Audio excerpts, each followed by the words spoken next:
Come back at our home stretch. So this young man was born in the month of December. He's from the southeastern part of the country. His father is a strong disciplinarian who never wanted him to get involved in music. He did not study music in school. In fact, he was a banker, Alera.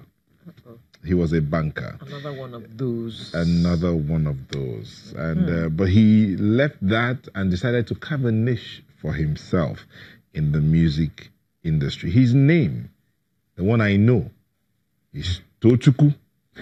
I say it with the Igbo accent. Yes, sir. Tochukwu. Then the English one, Melvin.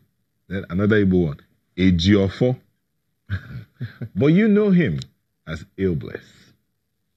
Thank you for joining us, Bliss. Thank you very much. How are you? You left banking to go and rap. It didn't quite happen that way, but okay, I'd always been rapping from uni. He knows me from the University of Nigeria and Nsukka. We were in the same faculty.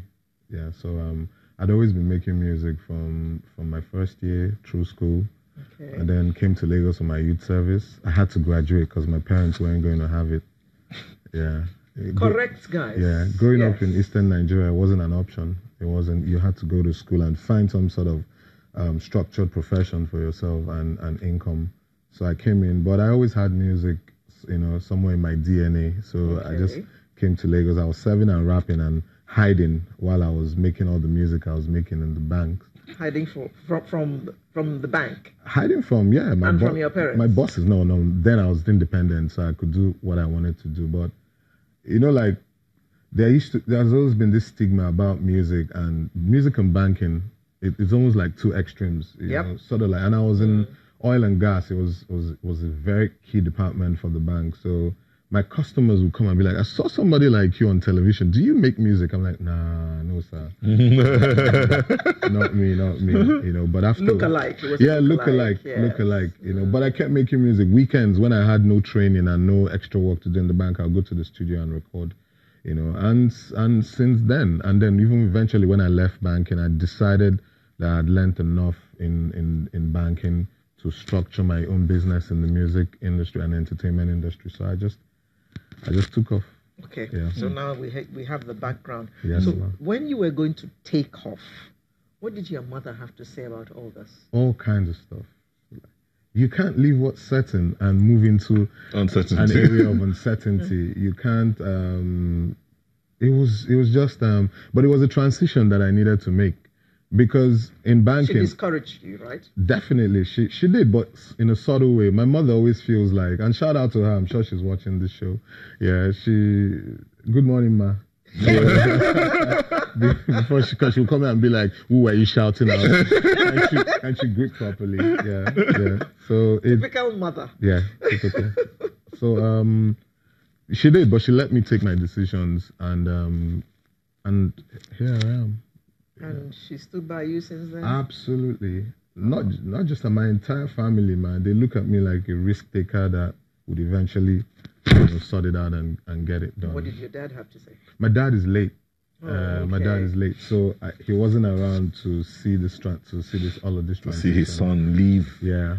Certainty. Yeah. Uncertainty. Yeah. So you went from banking to full-time music / entertainment, and you worked with the big names. Let me see here. Collaborators Timaya, NATO C, Ice Prince, Silverstone, UK based, Chidima, Final, Delby, Banky W, Wizboy, The Suspect. Quite a number of collaborations you've done. Yeah. Sorry? You've been busy? I have been busy. I'm on my 6th album. The next album I'm going to put out is my 6th studio album. I've been around for a bit, and as a performing artist, as a record label executive, because at a point I started signing artists. So after God, I am responsible for the careers of the likes of Fino, and then also signed Chidima when she won the music reality show she did, and then that's a long time ago. Yes, it is. I've been around. Okay. So, but doing it from both sides, because as a banker, I see everything like a balance sheet. I see everything like a profit and loss account. So I'm looking at it like, okay, I'll make music, I'll make my rap music as Bliss. Then I would also run a record label that will sign artists, develop talent, and I've been on it. I've developed quite a number of. So let's leave the Bliss working on the sixth album and look at the other side of developing talent and building values and character in them. Yeah. How has that been? Because most of them are adults already. How are you able to do that? I have a code. I have a chain of principles. If you work with me, basically, if you can't, they always say, if you can't succeed under Ailey, then you have a problem, because I understand where the young people are coming from. I understand the things, all their challenges. I understand it. I understand their temperaments. I understand everything about young people, because I'm smack in the middle of youth culture. So I'm always creating music. I'm always creating TV content. So I know what young people want to do. Just hold your thoughts. Yeah. We will be back. Please join us again.